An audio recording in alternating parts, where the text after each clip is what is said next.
আমি কলেজে যাব। কি তাড়াতাড়ি ওঠ, আমার দেরি হয়ে যাচ্ছে। কি হয়েছে তোর? এত চিল্লাচিল্লি করিস কেন? যা এখান থেকে। ঠিক আছে, আমি গেলাম, তুই আরাম করে ঘুমা। পাশে থাকা বালিশ আমার উপরে মেরে চলে গেল। আজ কিছু বললাম না, এত সহজে চলে যাওয়ার মেয়ে নয় নিতু। আজ চলে গেল কেন সেটা মাথায় আসছে না আমার। মাথায় এত কিছু এনে লাভ নাই, আমি ঘুমাই। হঠাৎ মনে হলো কে আমাকে লাঠি দিয়ে আঘাত করছে আমার উপর। এটার কেউ না, আমার দাদার রেখে যাওয়া একমাত্র প্যারে পত্নী, আমার আব্বু সোনার মাথাজি, আমার দাদি। এখন আর আমি ঘুমাতে পারবো না। যত সময় যাবে লাঠির আঘাতে বেড়ে যাবে, তাই আর ঘুমোতে পারলাম না। দাদু, কি হয়েছে? সকাল সকাল কি শুরু করলে? একটু ঘুমাতে দাও। নিতুনকে কলেজে নিয়ে আয়। দাদু, ওর কি পা নাই? ও একা যেতে পারে না? ওর পা আছে, ও একাও যেতে পারে, কিন্তু এখন থেকে তুই ওকে নিয়ে যাবি। দাদু, আমি পারবো না এসব। নিতু তোর হবু বর আর তোকে আর তোদের কাবিননামা হয়ে গেছে, তাই এখন থেকে তুই ওকে নিয়ে যাবি। কিরে, তোর শেষ হয়েছে? চল। নিতু কিনে চলে আসলাম কলেজে। ওকে নামিয়ে দিয়ে বাসায় চলে আসলাম। আপনাদের তো নিতুর ব্যাপারে কিছুই বলা হয়নি। ওয়েট, এই জল্লাদিনীর কথা আর কি বলবো ভাই। এটা ছোটবেলা থেকে আমাকে জ্বালিয়ে আসছে। যেদিন ও জন্মেছে সেই দিন থেকে আমার আদর কমে গেছে। আগে পরিবারের সবার ছোট আমি ছিলাম, আর আমাকেই সবাই আদর করত। কিন্তু আমার সেই আদরে ভাগ বসাতে চলে আসলো নিতু। এখন বুঝে ও আমার চিরশত্রু, আর ওর সাথেই আমার বিয়ে হতে চলেছে। বাসায় চলে আসলাম। এখন আর আমার পড়াশোনা নাই, তাই সারাদিন বাসায় বসে থাকি, আর মাঝে মাঝে ভাইয়ার ব্যবসা দেখতে চাই। নিতুর কলেজ ছুটি হওয়ার সময় হয়ে গেছে, এখন আবার নিয়ে আসতে গেছে, তাই আবার চলে গেলাম নিতুকে নিয়ে আসতে। কলেজের সামনে গিয়ে দেখি নিতুর সাথে একটা মেয়ে গল্প করছে, তাই মাথায় একটা বুদ্ধি চলে আসলো। চলে গেলাম ওদের কাছে। Hi, I am Nehal. ও জানে তুই নেহাল, আর ও এটাও জানে তোর সাথে আমার বিয়ে ঠিক করা, তাই ভাব দেখিয়ে লাভ নাই। চল বাসায় যাই। সব যখন জানে তাহলে হবে না। আগামীকাল আর একটার সাথে ভাব মারতে হবে, যেই ব্যাপারে না জানে। তুই কি ফালতু কথা বন্ধ করবি? হ্যাঁ, করলাম। এখন বাসায় চল। আচ্ছা, আমি তোর থেকে কত বছরের বড়? 2 বছর। আমাকে কি তুমি করে বলতে পারিস না? তোর বান্ধবীরা মনে করবে আমি তোর ছোট ভাই। আমি এত কিছু বলতে পারবো না, ছোটবেলা থেকে তুই বলছিস, এখনো বলবো। তোর ফিউচার স্বামী হই, তাই একটু সম্মান করে কথা বলিস। তোর মতো লুচ্চাকে আমার স্বামী ভাবতেই ঘৃণা করে। তাহলে একটা কাজ কর, দাদুকে বলে দে তুই আমাকে বিয়ে করবি না। তোর এত শখ হলে তুই বল। তুই তো বললি আমাকে তুই ঘৃণা করিস, তাহলে তুই বলে দে, দুইজনের লাভ হবে। গাড়ি থামা। কি হয়েছে? আমার জন্য আইসক্রিম নিয়ে আয় দোকান থেকে। তুই খাবি, তুই যা, আমি পারবো না। আমার কাছে টাকা নাই, তুই যা। সরি, আমি পারবো না। আনবি না তো? না, আমি আনবো না। ওকে, নো প্রবলেম, বাসায় চল। আমিও আর কিছু না বলে বাসায় চলে আসলাম। গাড়ি রেখে রুমে যেতেই শুনতে পেলাম, দাদি, দাদি, বড় মা, মা, বাবা, এদিকে আসো। কি হয়েছে? এসে চিল্লাচিল্লি শুরু করে দিলি কেন? আমি কি সাথে সাথে চিল্লাচিল্লি করছি? কি হয়েছে বল, কান্না করছিস কেন? তোমার আদরের বাদর ছেলে আজকে কি করেছে জানো? এ বাদল, কি হয়েছে বল। আজ আজ আমি ক্লাস শেষ করে এসে দেখি উমার সাথে হেসে হেসে কথা বলছে, আর উমাকে আইসক্রিম খাওয়াচ্ছে। ওমাকে আর ওকে আইসক্রিম দিয়েছিস? উমা আমার বান্ধবী, আর শুধু আইসক্রিম দেয়নি, খাইয়েও দিয়েছে, আর আমি বলতেই আমাকে থাপ্পড় দিয়েছে। কি বললি? আমি কখন উমাকে আইসক্রিম দিছি? আর উমাটাকে সেটা তো আমি জানি না। দেখছো দাদু, চোরের মায়ের বড় গলা, আমাকে আইসক্রিম দেয়নি আর কি বড় বড় কথা বলছে। দাদু, ও সব মিথ্যা বলছে। আমি উমাকে চিনি না, আর আমার কাছে টাকা ছিল না, তাই আইসক্রিম কিনে দেইনি। এর জন্য মিথ্যা বলছে। চুপ কর, আইসক্রিম দিসনি তার উপরে আবার থাপ্পড় দিলি? হ্যাঁ দাদু, এই গালে মারছে, খুব ব্যথা করছে এখন। দেখ নিতু, মিথ্যে বলার অভ্যাস পাল্টা, না হলে অনেক পস্তাবি পড়ে। হারামজাদা, একে তো আমার নাতনিকে থাপ্পড় মারছিস, তার উপরে বড় বড় কথা বলছিস। আজ রাতে তোর খাবার নেই, যা এখান থেকে। আমি আর এখানে না থেকে রুমে চলে আসলাম। দাদুর সামনে থাকলে আমার শাস্তি আরও বেড়ে যেতে পারে। এখন বলছে রাতের খাবার নাই, পরে বলবে আজ রাতে বাসায় জায়গা নেই। তখন কি করব আমি? আর দাদু যা বলে তাই হয়। যদি বলে আজ থেকে 1 মাস বাসায় আর আমার জায়গা নেই, তাহলে আমি আর 1 মুহূর্তে এই বাসায় থাকতে পারবো না। আর 1 মাসের মধ্যে বাসার আশেপাশেও আসতে পারবো না। তাই যতটুকু সাজা পাইছি তাই তা মাথা পেতে নিয়ে রুমে চলে আসলাম। কিছু সময় পরে ঋতু আমার রুমে আসলো। ওকে দেখে আমি না দেখার ভাব করে আমার কাজ করতে লাগলাম। কি করিস রে? কি হলো, কথা বলছ না কেন? কোনো কথা না বলে আমার কাজ করতে লাগলাম। কি হলো, কথা বলছ না কেন? ছাড় আমাকে। ওর হাত ছাড়ানোর চেষ্টা করলাম, কিন্তু ও আরও জোরে ধরলো। আমাকে নিয়ে ঘুরতে যাবি আজ? পারবো না, আমার কাছে টাকা নেই। এই দেখ, দাদু আমাকে টাকা দিছে, চল যাই। পারবো না বললাম তো। বিরক্ত হয়ে বললাম। নিতু কিছু না বলে চলে যেতে লাগলো। আমি আমার কাজে লেগে গেলাম। হঠাৎ আমার রুমের দরজা লক করার শব্দ শুনে দরজার দিকে তাকিয়ে দেখি নিতু দরজা ভেতর থেকে লক করে আমার দিকে আসছে। কি হয়েছে তোর? দরজা লক করলি কেন? নিতু কোনো কথা না বলে আমার দিকে আসতে লাগলো। আমার কাছে এসে আমার পায়ের উপর আমার শার্টের কলার ধরতে লাগলো। আমি হাঁ করে ওর কাজ দেখছি। কি করছিস? যা এখান থেকে। তুই যাবি কি না? যাও না, তুই একা একা যা। যাবি না? না। আর কথা বলতে পারলাম না। নিতু আমার ঠোঁট চেপে ধরলো, ঠোঁট দিয়ে আমার বুকে ধুকধুক করা শুরু করে দিচ্ছে। যত সময় যাচ্ছে ধুকধুক করা বেড়েই চলেছে। আজ হঠাৎ করে কি হলো নিতুর ঠিক বুঝতে পারছি না। এর আগে এমন করেনি কোনোদিন, আজও আমাকে কিস করলো। ওর ছোঁয়া পেয়ে আমার মাথা হ্যাং করে দিয়েছে। কতক্ষণ এভাবে ছিলাম জানি না। হঠাৎ নিতুর কথায় আমার ধ্যান ভাঙলো। এখন বল, যাবি না আমাকে নিয়ে? তুই এটা কি করলি? কেন বুঝিসনি কি করলাম? না বুঝলে আবার বুঝিয়ে দেই। বুঝেছি, আর লাগবে না। তুই এটা কোথায় থেকে শিখেছিস? আর আমাকে করলি কেন? ওর মুখ আমার হাত দিয়ে চেপে ধরে বললাম। আমার স্বামীকে আমি করছি, তাতে তোর কি? তাড়াতাড়ি রেডি হয়ে নে। আলতো করে ওর হাত দিয়ে আমার মুখ ছুঁয়ে চলে গেল। আমি আহাম্মক হয়ে যাচ্ছি নিতুর আচরণে। কি থেকে কি করছে কোনো তাল নাই। এর আগে এমন করেনি ও। আজ কি হলো? আর এত পেকেছে কি করে? যে মেয়ে আমার কাছে আসলে শুধু ঝগড়া করতো, সেই মেয়ে আজ এত রোমান্টিক হলো কি করে? বসে বসে এসব ভাবছি। কিছু সময় পরে আমার নিতু আসলো। কি হলো, যাবি না আমাকে নিয়ে? বললাম তো যাব না। তোকে সোজা কিছু বললে হয় না, বাঁকা করে বলতে হয়। এই বলে চলে গেল। এখন দাদুকে নিয়ে আসবে এটা আমি ভালো করে জানি। আর দাদু নিতুর কথায় চলে বলতে গেলে নিতু যা বলতে তাই করবে। তাই দাদুর বকা না শোনার জন্য রেডি হতে লাগলাম। কোথায় যাবি এখন? কোথায় আবার? তোমার আদরের নাতনিকে নিয়ে যাব। শার্টের বোতাম লাগাতে লাগাতে বললাম। কিরে, তুই তো বললি ও না করেছে। আগে তো না করছে। কানের ডাক্তার দেখা তাড়াতাড়ি, নাহলে কিছুদিন পরে আর কানে কাজ করবে না। দাদুর দিকে চেয়ে বললাম। দাদু কোনো কিছু না বলে চলে গেল। নিতে কিছু সময় দাঁড়িয়ে ভেঙচি কেটে চলে গেল। আমি রেডি হয়ে বাইকের চাবি নিয়ে রুম থেকে বাহির হয়ে দেখি নিতু দাঁড়িয়ে আছে। আমি কোনো কথা না বলে বাহিরে চলে আসলাম। নিতুও আমার পিছু পিছু আসলো। গ্যারেজ থেকে বাইক নিয়ে রওনা দিলাম কোথায় যা ঠিক জানি না। কোথায় যাবি এখন? কোনো পার্কে চল। পাশের একটা পার্কে চলে আসলাম। বাইক রেখে ভেতরে গেলাম। আমি আর নিতু। আমি হাঁটছি, নিতুও হাঁটছে। আমি থেমে গেলে নিতু থেমে যায়। এক কথায় আমাকে ফলো করছে। কিছু সময় এইভাবে থেকে আমার আর ভালো লাগলো না।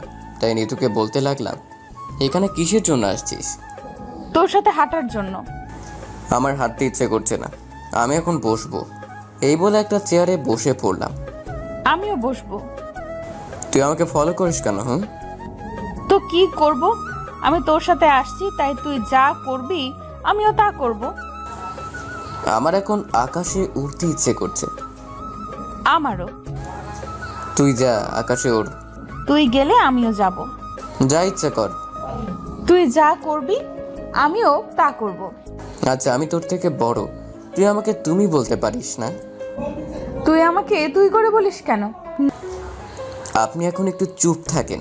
না, আমি তোর থেকে ছোট, তুই আমাকে তুই করে বলবি। আমার ইচ্ছে হয়েছে তুইও আপনি বল। না, আমি পারবো না। তুই আমাকে তুই বলবি, আমিও তুই বলবো। হায় আল্লাহ, এ কোন পাগলের পাল্লা আমাকে ফেললে? আমি পাগল না, পাগলি। চুপ। এই তো আর কিছু না বলে গাল ফুলিয়ে বসে আছে। এই হলো আর এক সমস্যা, কিছু বললেই গাল ফুলিয়ে বসে থাকে। এখন ওর গাল ফুলানো কমাতে হবে, না হলে বাসায় গিয়ে আমার খবর করে ছাড়বে। তাই ওর জন্য আইসক্রিম আনার জন্য বসা থেকে উঠতেই নিতু আমার সাথে উঠলো। আমি আইসক্রিমের দোকানে গেলাম, ও গেল। কিন্তু ফেভারিট আইসক্রিম ওর হাতে দিতেই ওর রাগ কমে গেল। কিন্তু যখন টাকা দিতে যাব তখন ঘটলো বিপত্তি। পকেটে হাত দিয়ে দেখি টাকা তো দূরের কথা, পকেটে একটা কাগজও নাই। পকেটে হাত নিয়ে নিতুর দিকে অসহায় অবস্থায় তাকাইলাম। চোখ দিয়ে ইশারা দিয়ে বললাম পকেট ফাঁকা। তারপর আর কি, নিতুর টাকা দিয়ে আবারও গাল ফুলিয়ে হাঁটা শুরু করলো, সাথে আমিও গেলাম। হঠাৎ করে ঘটলো আর এক বিপত্তি। নিতুর সাথে হাঁটতে হাঁটতে কখন যে একটা মেয়ের সাথে ধাক্কা খাইছি বলতে পারিনি। আমি মাটিতে পড়ার অবস্থা, মেয়েটা আমাকে ধরে ফেললো। শালা, আমি তো মেয়েটাকে দেখে অবাক। এই মেয়ে আর কেউ না, আমার ক্লাসমেট জুই, যে একসময় আমার ক্রাশ ছিল, কিন্তু আমার কপাল খারাপ ছিল তাই আর কিছু বলতে পারিনি। চোখ কোথায় রেখে ঘুরছিস? আরে জুই, কেমন আছিস? এতদিন পরে তোর সাথে দেখা হলো। ভালো, তুই কেমন আছিস? ভালো আছি। তা কি খবর তোর? আমরা যে সাথে আছি তা কি চোখে দেখসনি? ধাক্কা তো তোর সাথে খাইনি, তাই তোকে দেখিনি। সুন্দরী দেখে ধাক্কা খাবেন, তাহলে আমাদের দেখবেন কি করে? আরে রাখ তো ফালতু কথা। এখানে কি করো তোমরা? কিছু না, ঘুরতে আসলাম। তুই? কিরে, তুই আসবি না আমি চলে যাব? একটু দাঁড়া, আমি আসছি। নিতুর দিকে চেয়ে দেখি রেগে চোখ দুটো বেরিয়ে আসতে চাইছে। তোর গার্লফ্রেন্ড নাকি? না, কাজিন। তা তোরা এত অবাক হওয়ার কি আছে? আমাদের বিয়ে হলে তো বাচ্চা কাচ্চা হবে। কেন, তোদের বিয়ে হয়নি এখনো? আমাদের কি বিয়ের বয়স হয়েছে যে বিয়ে করবে? না, আপনারা এখনো কচি খুকি। আচ্ছা, আমাদের কথা রাখ। তোর অবস্থা কি? পড়াশোনা কেমন চলছে? অবস্থা বেশি ভালো না, আর পড়াশোনা ছেড়ে দিচ্ছি। ও, শুনলাম তোর নাকি বিয়ে হয়ে গেছে। জুই যেটা বলছে ওটাই হয়েছে, তবে এখনো পুরোপুরি হয়নি। মানে? এখনো বিয়ে হয়নি, তবে কাবিননামা করে আমাকে খাঁচায় ঢুকানো হয়েছে। তার মানে যা শুনেছিলাম সব সত্যি? হুম। ওটা কি তোর হবু বর? কি করে বুঝলি? ওর হাবভাব দেখে বুঝলাম। আজ বাসায় গেলে তোর খবর আছে, সেটা খুব ভালো করে বুঝতে পারছি। কি বললি ঠিক বুঝলাম না। বাসায় যা, তারপর সব বুঝবি। আমার এখন আসি, ভালো থাকবি। ওকে, তোমরাও ভালো থাকো। ওরা চলে গেল ওদের রাস্তায়, আর আমি চলে আসলাম নিতুর কাছে। নিতুর চেহারার দিকে চাওয়া যাচ্ছে না, খুব রেগে আছে বোঝা যাচ্ছে। এত সময় আমাদের থেকে কিছু দূরে দাঁড়িয়েছিল। আমি ওর কাছে যেতেই, শেষ হলো তোর পিরিত করা? না, কাল আবার দেখা করার কথা বলছে। কি বলছে? কাল আবার দেখা করার জন্য? হুম। তুইও কি দেখা করবি? করবো না কেন? ওই যে নীল ড্রেস পরা মেয়েটা যার সাথে আমি ধাক্কা খাইছি, সে কে জানিস? আমার জানার কোনো ইচ্ছা নাই, তুই চল, আমি এক্ষুনি বাসায় চলে যাব। আরে শোন না, ও আমার কলেজ লাইফের ক্রাশ ছিল। ভাবছিলাম ওকে প্রপোজ করব, কিন্তু তার আগেই দাদা তোকে আমার গলায় ঝুলিয়ে দিয়েছে। আমার কথা শুনে দাঁড়িয়ে গেল। কে বলছিল আমাকে গলায় ঝুলানোর জন্য? জানা তোর ওই পেতনির গলায় ঝুলে যা। তোর জন্য পারলাম না, না হলে কিছু একটা করে ফেলতাম। নিতো আর কিছু বললো না। ওর চোখের দিকে চেয়ে দেখি চোখে পানি চলে আসছে। আমি আর কিছু বললাম না, বাসায় চলে আসলাম। বাসায় এসে ঋতু কোনো কিছু না বলে ও রুমে চলে গেল। দাদু দুইবার ডেকেছে কিন্তু কিছু না বলে চলে গেল। আমিও আমার রুমে চলে আসলাম। কিছু সময় পরেই দাদু চিল্লানি শুরু হয়ে গেল। কি জন্য চিল্লাচিল্লি করতেছে তা আমার বোঝা হয়ে গেছে। নিতু কিছু বলছে কিনা সেটা আমি জানি না, তবে নিতু যে কান্না করছে সেটা দেখে দাদু আমাকেই বকা দিচ্ছে। আম্মু রুমে আসলেন। তুই নিতুকে কি বলছিস? আমি তো কিছুই বলিনি। তাহলে ও রুমে বসে কান্না করছে কেন? আমি কি জানি ও কেন কান্না করতেছে? এখনই যা, ওর কান্না থামা, না হলে আজ কি হবে কে জানে। তোর দাদু চিল্লাচিল্লি শুরু করে দিছে, শুনছিস না? ও কান্না করছে তাতে আমি কি করব আম্মু? ও তোর সাথে ছিল, তাই তুই ওর কান্নার জন্য দায়ী। ও কান্না করলেই আমার দোষ হয়ে যায়। এখন গিয়ে ওর কান্না থামা, না হয় আজ বাসায় জায়গা হবে না। নিতু কিসের জন্য কান্না করছে? আজ বিকেলবেলা ওর টাকা আইসক্রিম খাওয়ার জন্য না? এমন হওয়ার কথা না। তাহলে কিসের জন্য আমি জুয়ের সাথে ধাক্কা খাইছি? আরে আমি কি ইচ্ছে করে এটা করছি নাকি? এতে তো আমার কোনো হাত নেই। তাহলে কি জুইদের সাথে কথা বলার জন্য? না, ও তো আমার বন্ধু, ওর সাথে কথা বলতেই পারি। তাহলে ও কি জুয়ের ব্যাপারে বলছি বলে কান্না করছে? যাই ওর কাছে গিয়ে দেখি কিসের জন্য কান্না করছে। চুপি চুপি চলে গেলাম। নিতু রুমে গিয়ে দেখি শুয়ে শুয়ে ফুপিয়ে ফুপিয়ে কান্না করছে। কিরে তোর কি হয়েছে? কিসের জন্য কান্না করছিস? কিছু না। এই নে তোর টাকা। আমি নিশ্চিত তুই আইসক্রিমের টাকার জন্য কান্না করছিস। আমি কি বলছি টাকা দেওয়ার জন্য? তাহলে নিশ্চয়ই আমি যে জুয়ের সাথে ধাক্কা খাইছি এর জন্য। তখন তো আমি দেখিনি ওই দিক থেকে কেউ আসছিল। আমি তোর রাগ ভাঙানোর জন্য তোর পিছু পিছু আসছিলাম, আর হঠাৎ করে কি হয়ে গেল? তুই যা এখান থেকে। আমার সাথে ওর কোনো সম্পর্ক নাই।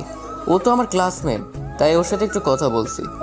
বলছি না এখন থেকে যাওয়ার জন্য? সত্যি বলছি, আমি জুইকে পছন্দ করতাম, কিন্তু কিছুই বলিনি জুইকে।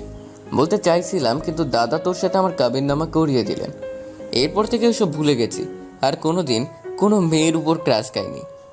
এক এক করে সব বলে দিলাম, কিন্তু কিছুই হলো না। তোকে বলছি না যাওয়ার জন্য? নিতুর রুম থেকে বাহির হয়ে নিজের রুমে যেতে লাগলাম, তখন দেখি দাদু বাসার মেইন দরজার দিকে ইশারা দিয়ে বলছেন বাসা থেকে বাইরে যাওয়ার জন্য। অসহায়ের মতো আম্মুর দিকে তাকাইলাম, আম্মু কিছু বলছে না। ছোট চাচির দিকে তাকাইলাম, সমান অবস্থা। তার কিছু করার নাই, মাথা নিচু করে চলে আসলাম বাইরে। এখন কি করব?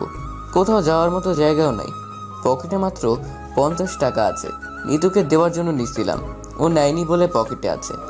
এই টাকা দিয়ে ফুটপাতের কোনো খাবার দোকানে গিয়ে বড়জোর 1 প্লেট ভাত আর একটি ডিম ভাজি পাওয়া যাবে, এর থেকে বেশি কিছু পাওয়া যাবে না। তাই আর কোথাও না গিয়ে মেইন গেটের পাশে বসার জায়গা আছে, সেখানে বসে পড়লাম। মশাগুলোও বাংলালিঙ্ক দামে আমার রক্ত পাইছে, তাই যে যেমনে পাইছে খাওয়া শুরু করছে। 1 ঘন্টা পরে ভাইয়া বাসায় আসলেন।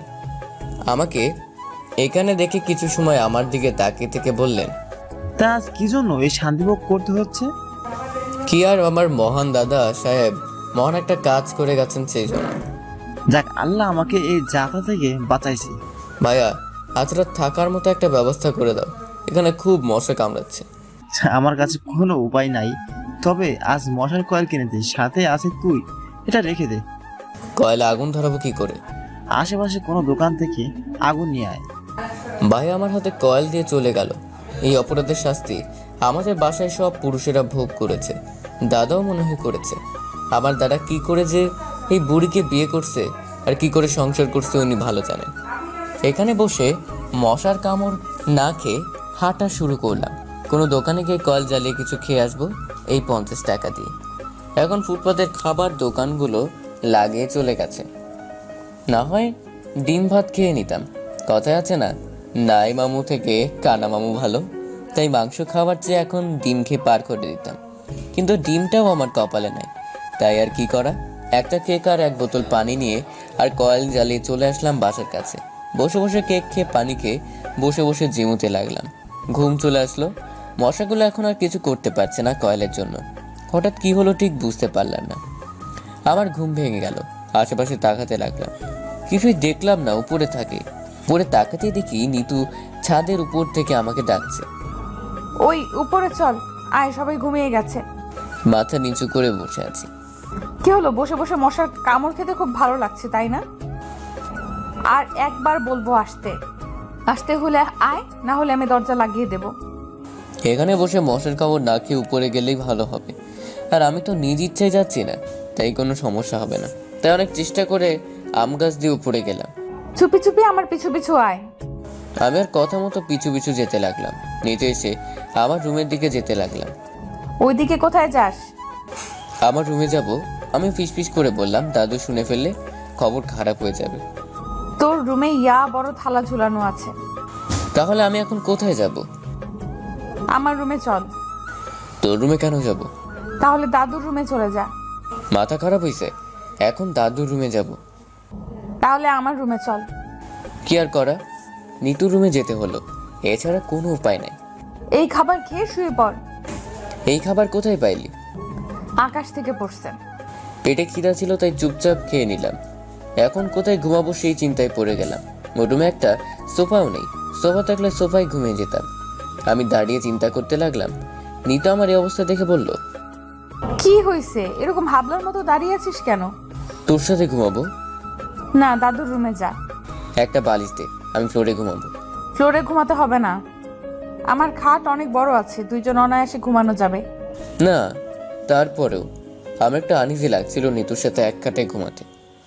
ঘুমাতে হলে ঘুমা, না হলে আমার রুম থেকে চলে যা। কি আর করব, ওর খাট অনেক বড়, তাই দুজন ঘুমাতে কোনো প্রকার কষ্ট হবে না। আর আমারও ফ্লোরে ঘুমানোর অভ্যাস নাই, তাই খাটে শুয়ে পড়লাম। আমি একদিকে শুয়ে আছি, নিতু অন্যদিকে, আর আমাদের মাঝে কোল বালিশ দেওয়া আছে। তুই কি ওই মেয়েটাকে সত্যিই ভালোবাসিস? কোন মেয়ে? আচ্ছা, যার সাথে কথা বলছিলি? ও, জুয়ের কথা বলছিস? হুম। বাসি তো। কি বললি তুই? কিছুদিন পরে তোর সাথে আমার বিয়ে, আর তুই অন্য একটা মেয়েকে। কি হয়েছে তোর, এমন করছিস কেন? আমি কাল দাদুকে বলবো আমি এই বিয়ে করব না, তুই অন্য একটা মেয়েকে ভালোবাসিস। তোকে যদি আর কোনো দিন দেখি কোনো মেয়ের সাথে, তাহলে তোর খবর আছে। 100 বার বলবো, তাতে তোর কি? আমার কি জানিস না? না, তোর কি? আমি অন্য মেয়ের সাথে কথা বললে? আমি তোর হবু বউ, তাই আমার অনেক কিছু। আমি অবাক হয়ে নিতুর রাগী চেহারার দিকে চেয়ে আছি। রেগে গেলে মেয়েদের খুব মায়াবী লাগে। নিতুকে আজ এভাবে না দেখলে বুঝতেই পারতাম না। হঠাৎ করে খেয়াল করলাম নিতুর ঠোঁট দুইটা কাঁপা শুরু করে দিয়েছে, ধীরে ধীরে আমার দিকে এগিয়ে আসছে। এই অবস্থায় আমার বুক ধুকধুক করা শুরু করে দিয়েছে। কি করব বুঝতে পারছি না। নিতুকে সরিয়ে দিতেও পারছি না। ওর মিষ্টি ঠোঁটের ছোঁয়া মিস করতে ইচ্ছে করছে না। নিতু একেবারে আমার কাছে চলে আসছে, ওর নিঃশ্বাস আমার মুখে এসে পড়ছে। নিজেকে আর ঠিক রাখতে পারলাম না, ঠোঁট দুইটা এগিয়ে দিয়ে নিতুর মিষ্টি ঠোঁট চেপে ধরলাম। এই যেন এক অন্যরকম অনুভূতি, যা বোঝানোর সামর্থ্য আমার নাই। এভাবে কতক্ষণ ছিলাম মনে নাই। আমার দম বন্ধ হয়ে আসছিল, নিঃশ্বাস নিতে কষ্ট হচ্ছিল। নিতু ছাড়তে চাইছেই না, মনে হচ্ছে সারা জীবন এইভাবে আমাকে ধরে রাখবে। আমি আর পারছি না, আমার দম পুরোপুরি বন্ধ হয়ে আসছে। তাই আর না পেরে নিতুকে ধাক্কা দিয়ে আমার উপর থেকে সরালাম। নিতুকে সরিয়ে হাঁপাতে লাগলাম। ওর দিকে চেয়ে দেখি ও আমার মতো হাঁপাচ্ছে। কি করছিলি? আমাকে তো মেরেই ফেলছিলি একটুর জন্য। আমি কি একা করছি? তুমি কিছু করনি। কি বললি? আবার বল। আমি আবার কি বললাম? আমাকে কি বলে ডাকলি? কিছু না। তোর ব্যবহার খুব চেঞ্জ হয়ে গেছে, বড় হয়ে গেছিস দেখছি। দাদুকে বলতে হবে বিয়ের আয়োজন তাড়াতাড়ি করার জন্য। বলিস। আমি আর কিছু বললাম না, কথা বললে কথা লম্বা হবে, আর ঘুমও চলে আসছে, তাই কোনো কথা বললাম না। অন্য পাশ হয়ে চুপচাপ ঘুমাতে গেলাম। ঘুম চলে আসছে, হঠাৎ মনে হলো কেউ আমাকে টান দিয়ে অন্য পাশ করছে। সাথে সাথে ঘুম উধাও হয়ে গেল। চোখ খুলে দেখি নিতু এসে আমাকে জড়িয়ে ধরে আমার বুকে শুইতেছে। এই এই কি করিস তুই? কই কই কিছু না।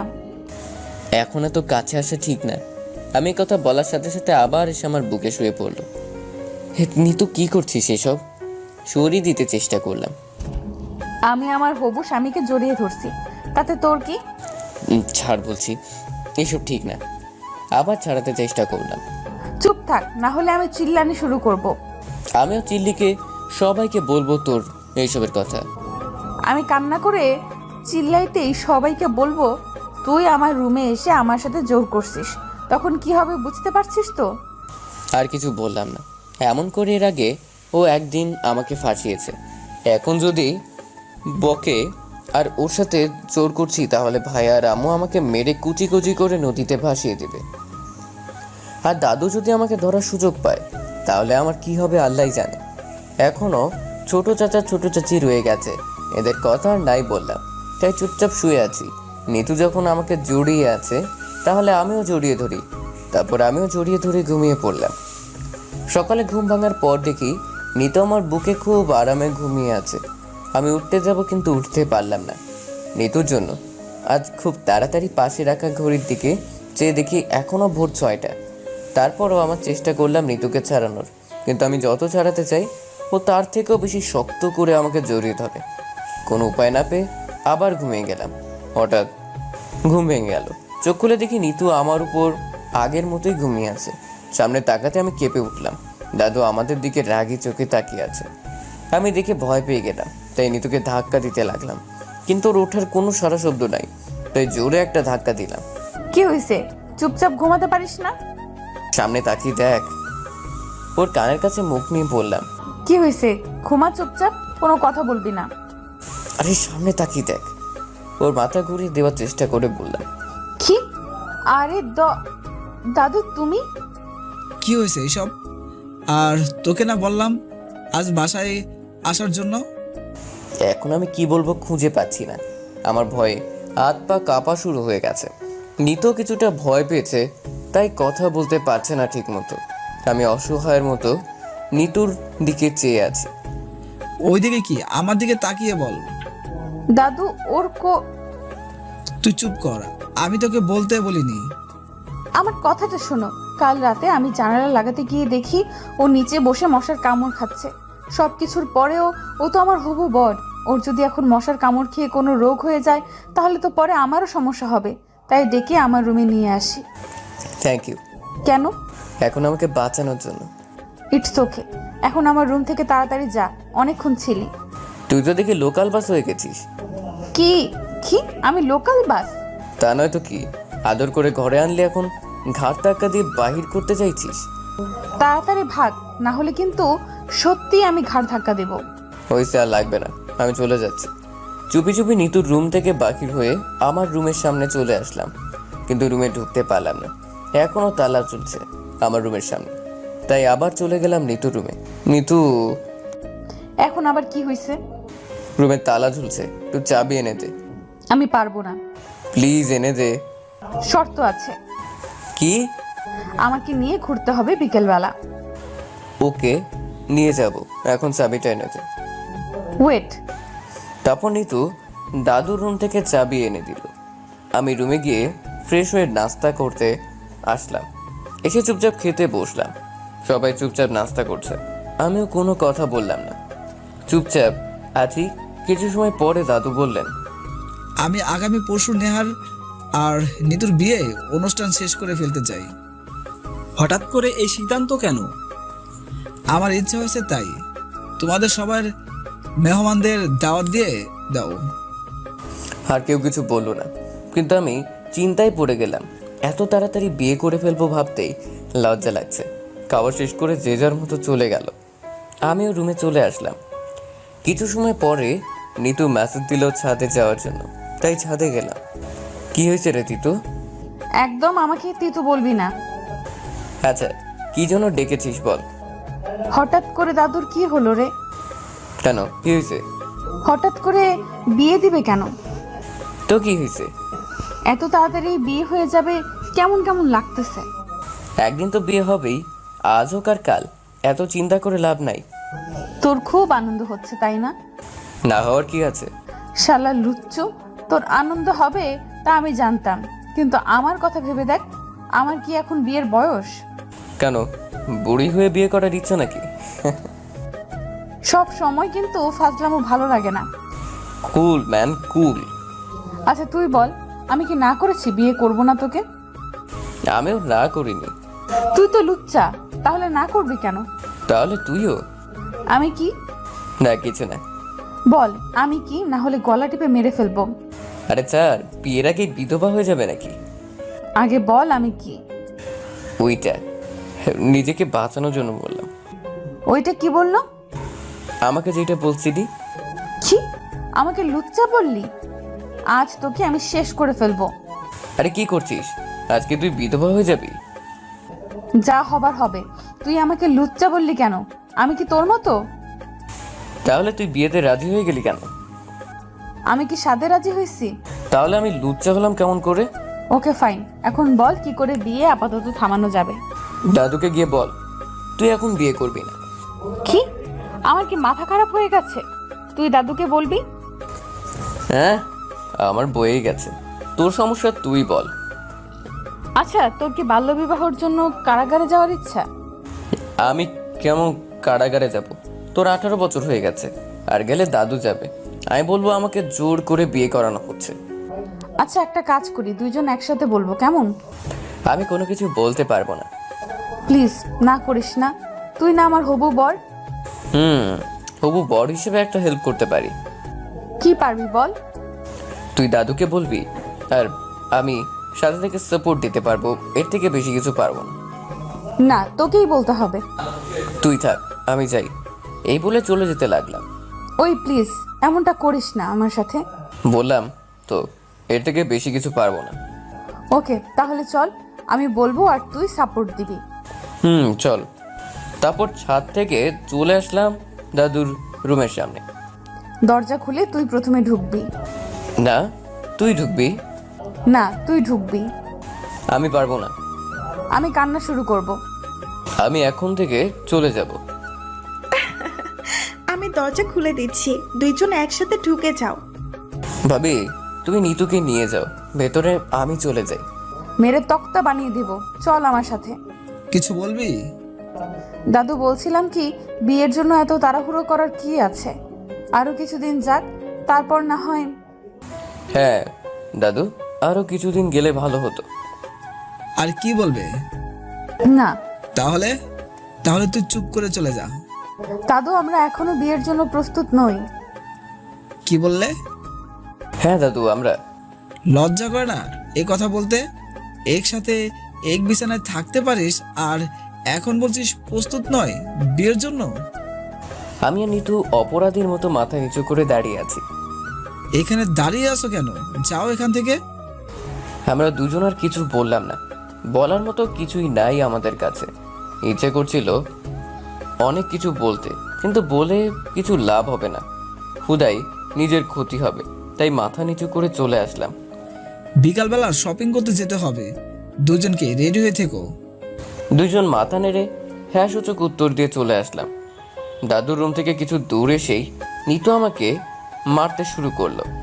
শালা লুচ্চা, তোর জন্য আজ আমার এই অবস্থা হয়েছে। তুই কেন আমার রুমে আসলি? হ্যাঁ, সবকিছু আমার জন্য, আর তুই কিছু করিসনি। আমি একটা ফোন নিয়ে পাল্টা আক্রমণ করতে লাগলাম। সব কিছু তোর জন্য হয়েছে। আমার কি দোষ ছিল? তুই যদি ভ্যাবা করে কান্না না করতি, তাহলে আমারও বাইরে গিয়ে মশার কামড় খেতে হতো না, আর আজ এমন হতো না। তাহলে তুই ওই পেতনির সাথে এত রসের বিরিত করতে গেলি কেন? এতে তোর সমস্যা কি? কি হয়েছে এখানে? আর কিছু বলা হলো না, দুজন মাথা নিচু করে দুই দিকে চলে গেলাম। আমি আমার রুমে, নিতু ওর রুমে। বিকেলবেলা সবাই রেডি হয়ে আছে শপিংয়ে যাওয়ার জন্য।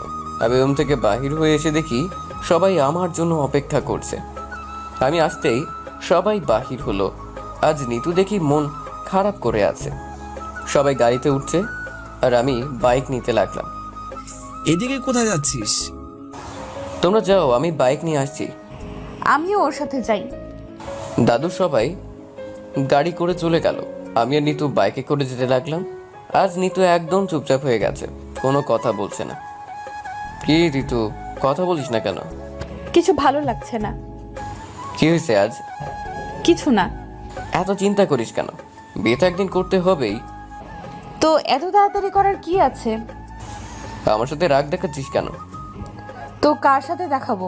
তোর জন্য সব কিছুতে গন্ডগোল হয়। কি বললি? আমার জন্য? আমার জন্য তো কিছু হয়নি, সবকিছু তোর জন্য হয়েছে। চুপচাপ বাইক চালা, না হলে গলা টিপে মেরে ফেলবো। হ্যাঁ, বেড়ে ফেল। তোকে বিয়ে করাচ্ছে, তোর হাতে মরে যাওয়া ভালো। তোকে মেরে আমি সারা জীবন জেলের ভাত খাবো, তাই না? তুই জেলের ভাত খাইলে আমার কি? কি বললি? তোর কিছুই না। না। ওকে। চলে আসলাম শপিং মলে। বাইক পার্কিং করে সবাইকে খুঁজতে লাগলাম। হ্যাঁ, পাইছি। ওনাদের খুঁজে এখন ওনাদের কাছে চলে গেলাম। বিকাল থেকে রাত 10টা পর্যন্ত সবাই কেনাকাটা করলো। আমি আর নিতু মন মরা হয়ে ওদের সাথে ঘুরছি। আমার পায়ে ব্যথা শুরু হয়ে গেছে। একটানা 6 ঘন্টা দাঁড়িয়ে থাকা যায় আপনারা বলেন? এখন খাবার খেয়ে বাসায় যাওয়া হবে, কারণ এখন বাসায় গিয়ে রান্না করা সম্ভব না। আর বাসাও কেউ নাই যে রান্না করে রাখবে। একেবারে ফুল প্যাকেজ নিয়ে শপিংয়ে আসছি। রাতে খাবার খেয়ে বাসায় চলে আসলাম। আজ খুব ধকল গেছে শরীরের উপর, তাই কাপড় চেঞ্জ করে ফ্রেশ হয়ে এসে গা বিছানায় এলিয়ে দিতেই ঘুম চলে আসলো। সকালে ঘুম থেকে উঠে ফ্রেশ হয়ে নাস্তা করে রুমে এসে মনে হলো আমার কিছু ক্লাসমেট আছে, তাদের সাথে তেমন যোগাযোগ হয় না, মাঝে মাঝে এফবিতে কথা বলি। এতে দাওয়াত দেওয়া প্রয়োজন, তাই যার যার নাম্বার ছিল সবাইকে কল দিয়ে দাওয়াত দিলাম। তারপর বাহিরে এসে দেখি আমাদের বাড়ি লাল নীল বাতি দিয়ে সাজানো শুরু হয়ে গেছে। আমার তো এখানে কোনো কাজ নেই, তাই ঘুরে ফিরে সব কিছু দেখতে লাগলাম। এক এক করে সময় চলে যেতে লাগলো। সকাল থেকে দুপুর, আর দুপুর থেকে বিকেল হয়ে গেল। এখন আমাদের বাসায় বিয়ে বাড়ির আমেজ চলে আসছে, সব মেহমান চলে আসছে, বাসায় হই হুল্লোড় শুরু হয়ে গেছে। আমি ছাদে গেলাম শেষ বিকেলের মিষ্টি বাতাস গায়ে মাখানোর জন্য। কিন্তু এ কি, ছাদে এসে দেখি গায়ে হলুদের স্টেজ সাজানো হচ্ছে। আমার বিয়ে, আমার গায়ে হলুদ হবে, কিন্তু আমি কিছুই জানি না। রুমে চলে আসলাম। আমার গায়ে হলুদের অনুষ্ঠান করার কোনো ইচ্ছে নাই, কিন্তু আমার কিছুই করার নেই। মাথা পেতে সব কিছু মেনে নিতে হবে। এরকম বিয়ে আমার চিরদিনের শত্রুরও যেন না হয়। আমার তেমন কোনো শত্রু নাই। তারপরে বললাম, রাতের খাবার খাওয়ার পরে ভাবে সে গায়ে হলুদের জামা কাপড় দিয়ে বলে গেল তাড়াতাড়ি রেডি হয়ে ছাদে যাওয়ার জন্য। বাদ্য ছেলের মতো কাপড় পরে রেডি হতে লাগলাম। আবার ভাবে সে বলল তাড়াতাড়ি ছাদে যাওয়ার জন্য। সবাই নাকি আমার জন্য অপেক্ষা করছে। আমিও তাড়াতাড়ি রেডি হয়ে ছাদে যেতে লাগলাম। ছাদে এসে আমার চোখ কপালে উঠে গেল। আমি কি দেখছি? একটা পরী বসে আছে আমার সামনে। না, এটা পরী হবে কেমন করে? এর তো ডানা নাই, তাহলে এটা ডানা কাটা পরী। আজ নিতুকে নীল শাড়ি পরানো হয়েছে, সাথে হালকা মেকআপ। অসাধারণ লাগতেছে বলে বোঝাতে পারবো না। এভাবে হা করে কি দেখতেছ? যাও ওর পাশে গিয়ে বসো। আমি গিয়ে নিতুর পাশে বসলাম। অনুষ্ঠান শুরু হলো, সাথে সাথে শুরু হলো ক্যামেরাম্যানের অত্যাচার। ভাই এই দিকে তাকান, ভাবি এই দিকে তাকান। প্রায় 2 ঘন্টা পরে আমার আর নিতুর উপর অত্যাচার করা শেষ হলো। রুমে এসে দেখি রাত 2টা হয়ে গেছে। কাপড় চেঞ্জ করে দিলাম এক ঘুম। সকালে ঘুম থেকে উঠলাম, দরজায় ঠাস ঠাস ঠাস শব্দ শুনে মোবাইল হাতে নিয়ে দেখি অফ হয়ে আছে। মনে হয় চার্জ শেষ হয়ে গেছে। কোনো রকম ঘুম ঘুম চোখে দরজার কাছে গেলাম।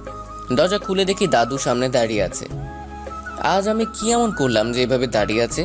কিছুই তো মনে পড়ছে না, কিন্তু দাদু আমার দিকে এমনভাবে তাকিয়ে আছে মনে হচ্ছে আমি অনেক বড় একটা ভুল কাজ করছি বা অনেক বড় অপরাধ করেছি। অনেকক্ষণ এভাবে থেকে আমি দাদুকে জিজ্ঞেস করলাম, দাদু কি হয়েছে? এখন কি তোর ঘুম থেকে ওঠার সময় হলো? কেন, কি হয়েছে? বাচ্চা বাচ্চা ভাব নিয়ে বললাম। কিছুই হয়নি। মানে কয়টা বাজে জানিস? কয়টার হবে? 8-9টা হবে।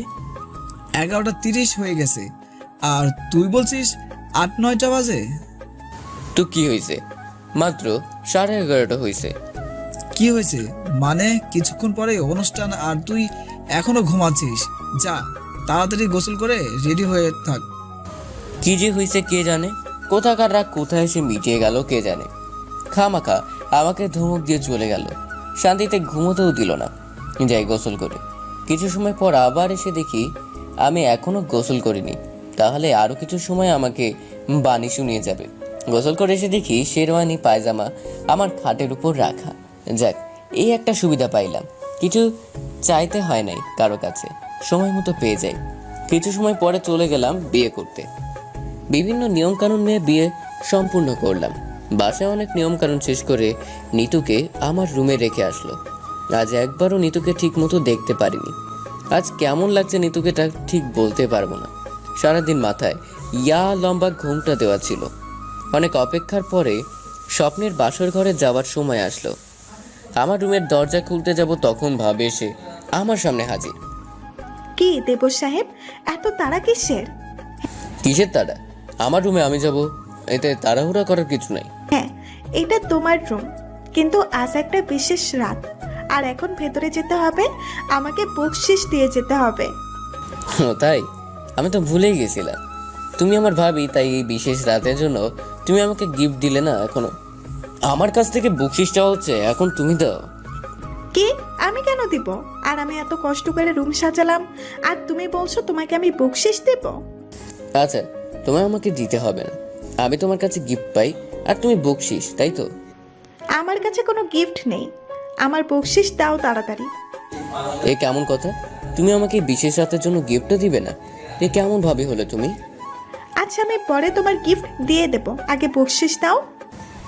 তোমার বকশিস করে আর আমার গিফটে কাটাকাটি, এখন আমাকে যেতে দাও। কি বললে? তা তো হবে না।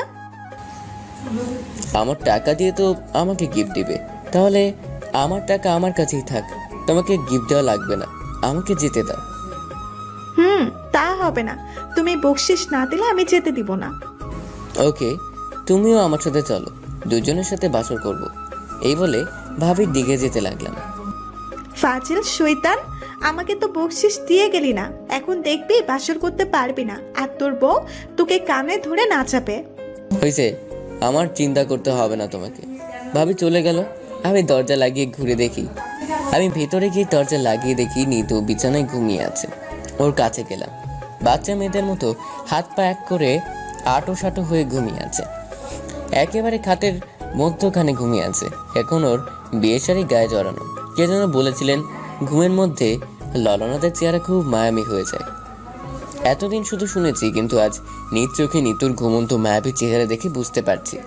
ওর সামনে চুলগুলো মুখে এসে পড়েছে, ইচ্ছে করছে ও চুলগুলো আলতোভাবে কানের পাশে গুজে দিতে, কিন্তু ওর ঘুম ভেঙে যায় যদি, সেই জন্য কিছু করলাম না। ওর দিকে চেয়ে আছি কিছুক্ষণ। এভাবে ধাক্কানোর পরে হঠাৎ দেখি নিতুর ঘুম ভেঙে গেছে। আমি ওর দিকে তাকিয়ে আছি দেখে ও তাড়াতাড়ি করে শোয়া থেকে উঠে পড়লো। আমার খুব ঘুম পাচ্ছিল, তাই ঘুমিয়ে পড়ছিলাম। সমস্যা নেই, ঘুমিয়ে যায়, আমারও ঘুম চলে আসছে।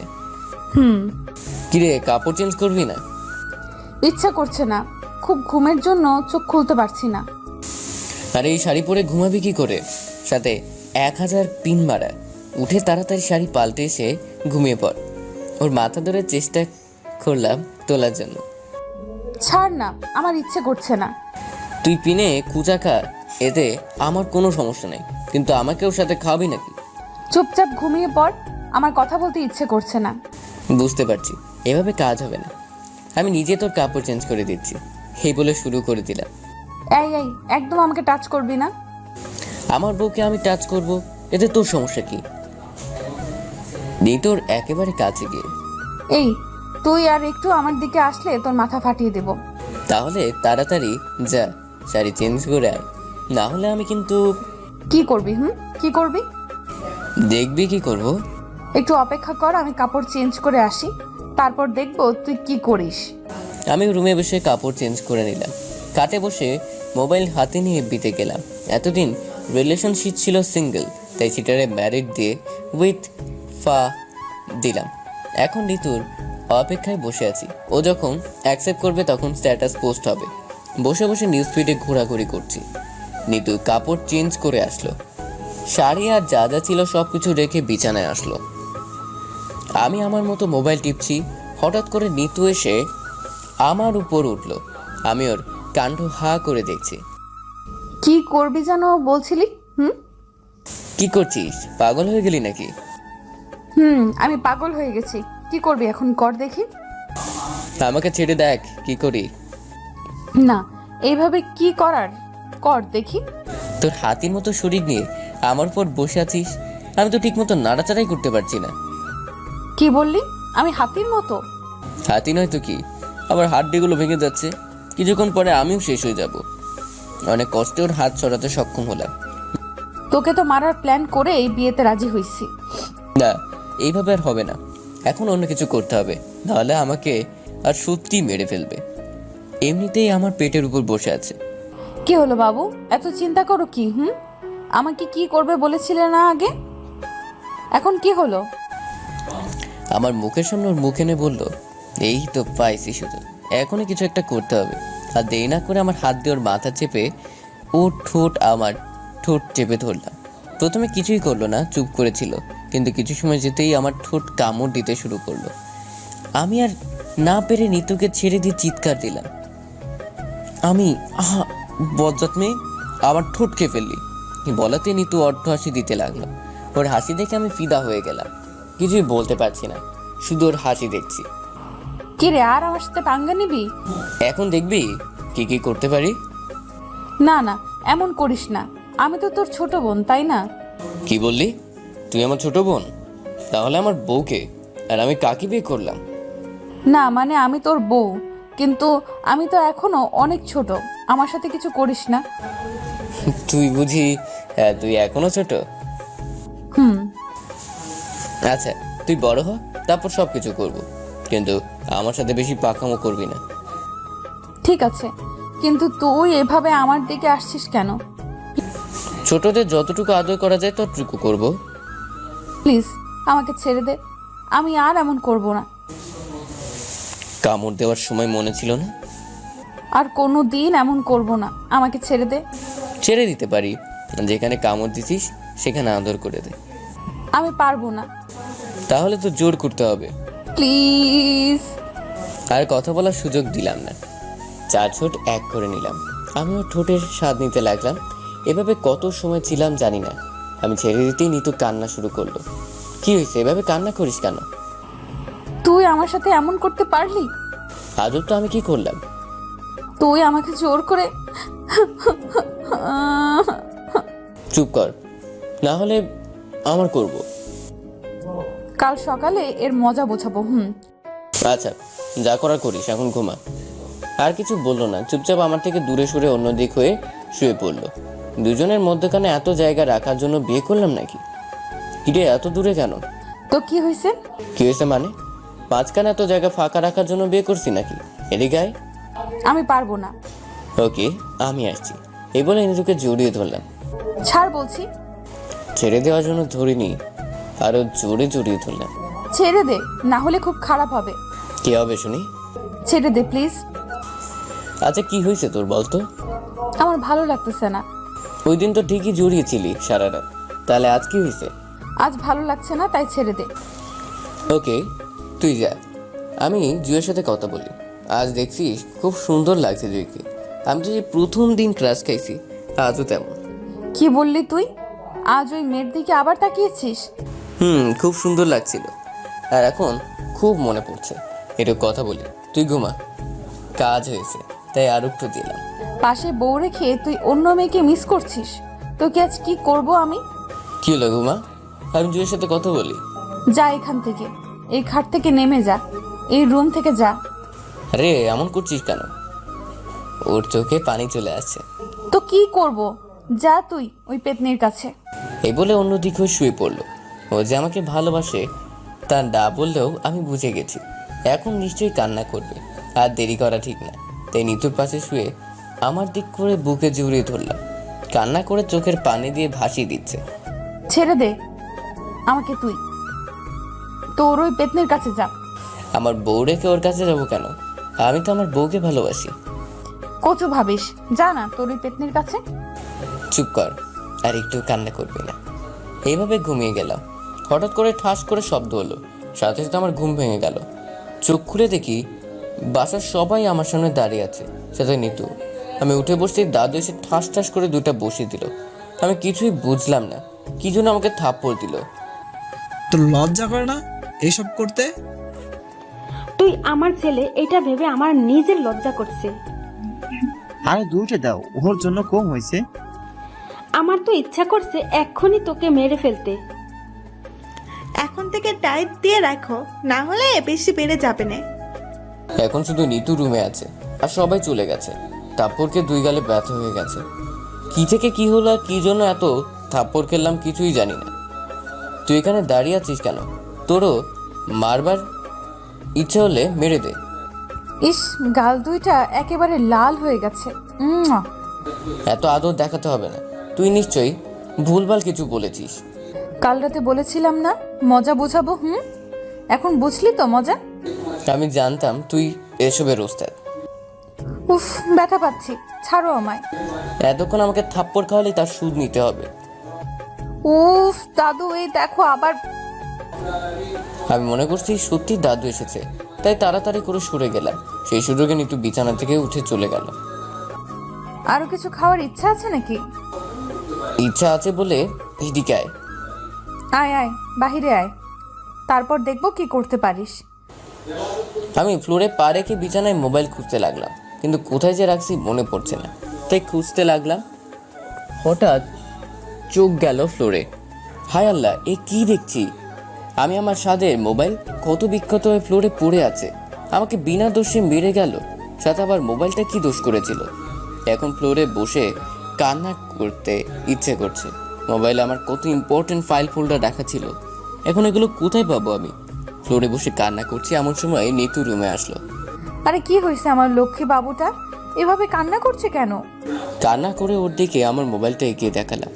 হায় আল্লাহ, এই কি হলো? মোবাইলটা একেবারে শেষ করে গেল। আমার মোবাইলটার কি দোষ ছিল? ইস বেচারা, মোবাইল আর মোবাইলের মালিক বিনা দোষে শুধু শাস্তি ভোগ করতে হয়। আমার দোষ কি ছিল যার জন্য আমার সাথে এমন করলি? দোষ একটাই, কাল রাতে আমার সাথে বেশি বাড়াবাড়ি করা। আফসোস। কি হলো এটা? কেমন বলেছিস যার জন্য সবাই আমার উপর ক্ষেপে আছে? আমি শুধু উমাকে বলছি কিছু মেসেজ করার জন্য তোর মোবাইলে, আর মোবাইলটা দাদুর কাছে দিছি। বিশ্বাস কর, আমি দাদুকে কিছুই বলিনি। উমা কি মেসেজ দিছে? আমি কি জানি, আমি তো মেসেজ দেখিনি। আচ্ছা এসব বাদ দে, ফ্রেশ হয়ে আয়, নাস্তা করবি। তোর কি একটু লজ্জা করে না এত বড় বড় মিথ্যা কথা বলতে? আরে আমাকে ধমক দিচ্ছিস কেন? আমি আজ কোনো কথা বলিনি, যা বলার ওই উমা শয়তান্নি বলেছে। শালি কুত্তিকে একবার পাই, ওর জন্য আমার বাবুটাকে এত মেরেছে। আমার সাথে একদম আলগা পিরিতি দেখাবি না। ঝাটকা মেরে নিতুকে সরিয়ে দিলাম। নিতু কিছু দূরে গিয়ে পড়লো। আমার ঝাটকার সাথে আমি ওর দিকে নাচে বাথরুমে চলে গেলাম। ফ্রেশ হয়ে এসে হাত মুখ মুছে বাসা থেকে চলে আসলাম। এখন কোথায় যাব জানি না, তবে আনমনে হাঁটা শুরু করলাম। আমাদের এলাকা পাড়িয়ে অন্য একটা এলাকায় চলে আসলাম। সামনে নদী, নদীর দিকে এখন হাঁটা শুরু করলাম। নদীর পাড়ে একটা ফাঁকা জায়গা দেখে বসে পড়লাম। কিছুই ভালো লাগছে না, কেন যে দাদাই কাজটা করে গেল। আমার সাথে এখন ইচ্ছা করছে কবর থেকে তুলে এনে ইচ্ছা মতো পিটাতে। যদি নিতুর সাথে বিয়ে ঠিক করে না যেত তাহলে আজ কত সুখে থাকতাম আমি। কিন্তু এই মেয়ের জন্য কোনো শান্তি নাই, খামাখা সবার কাছে আমাকে খারাপ বানিয়েছে। না জানি ওই পাজি মেয়ে কি কি মেসেজ করেছে, ওইটা তো নিতু থেকে আরও পাজি। এখন বাসায় সবাই আমাকে ঘৃণা করবে, কিন্তু তারা এইটা যদি জানতো যে আমি এসব কিছুই করিনি, কি করে জানবে আর কে জানাবে? আমি এখন কিছু বলতে গেলে আমাকে উল্টো বাস দিবে। এখন খুব খিদাও লাগছে, কিন্তু খেতে ইচ্ছে করছে না। আর খিদা লাগবে না কেন? সকাল থেকে কিছুই খাইনি, তার উপর এত জায়গা হেঁটে আসছি। অন্য কোনো দিন খিদা লাগলে সাথে সাথে না খেলে হতো না, কিন্তু আজ খেতেই ইচ্ছে করছে না। হাঁটুর সাথে মাথা লাগিয়ে চোখ বন্ধ করে বসে আছি। চোখের সামনে সকালের ঘটনা ভাসতে লাগলো। কি এমন অপরাধ করেছি আমি যার জন্য এই শাস্তি পেতে হচ্ছে আমাকে? নীতু হয়তো এর জন্য খুব খুশি, আমার থেকে প্রতিশোধ নিতে পেরেছে তাই।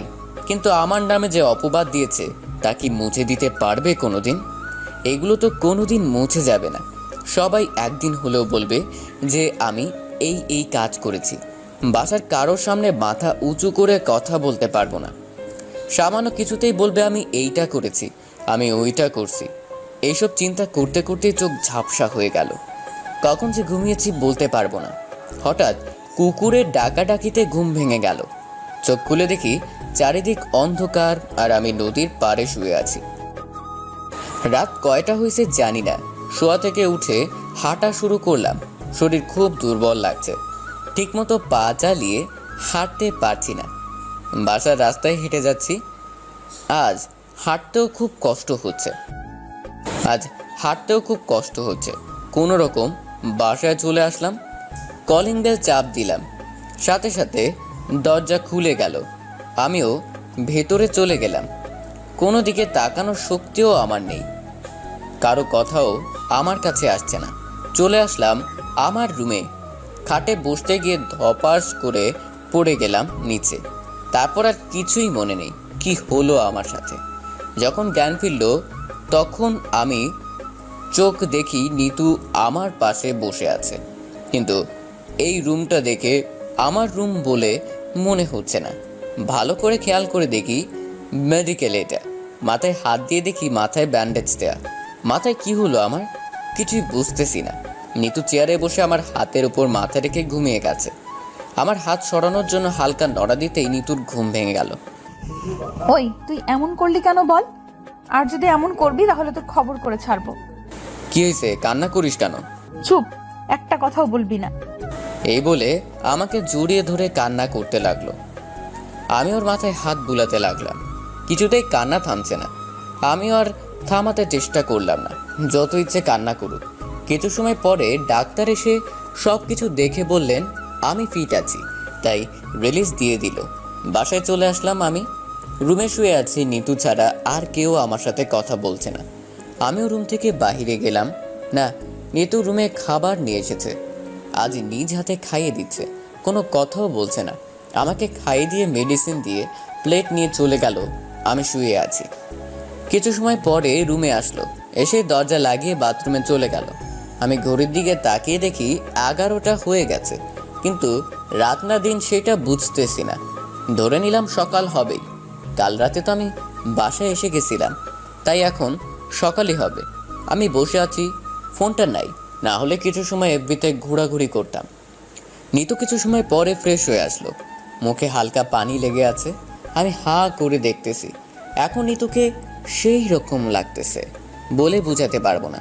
আমি চেয়ে আছি এক ধ্যানে। হঠাৎ করে রুমের লাইট নিভে গেল, মনে হয় কারেন্ট চলে গেছে, কিন্তু না, নিতু লাইট অফ করেছে। আমি খেয়াল করিনি। রুমে 0 পাওয়ার লাইট জ্বলছে। সেই আলোতে দেখতে পেলাম নিতু আমার দিকে আসছে। আমি শুধু ওর দিকে চেয়ে আছি।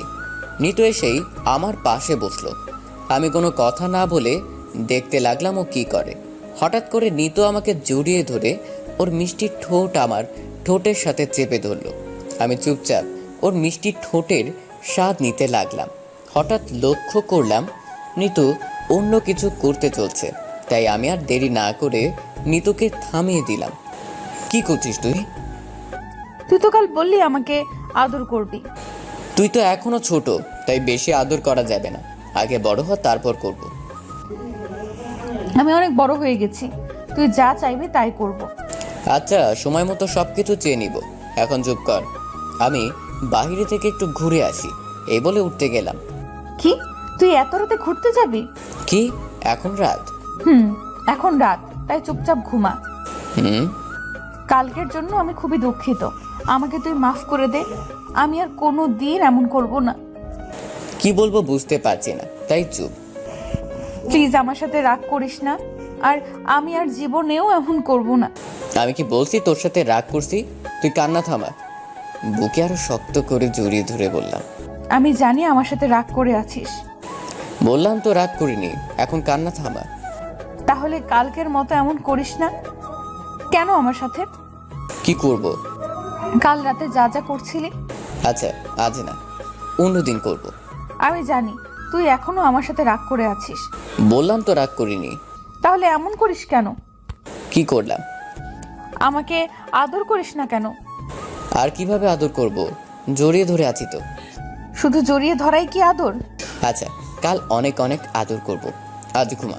তুই কি আমাকে স্ত্রী হিসেবে মেনে নিসনি? কে বলছে নেইনি? তাহলে আদর করিস না কেন? কি সমস্যায় পড়লাম রে ভাও?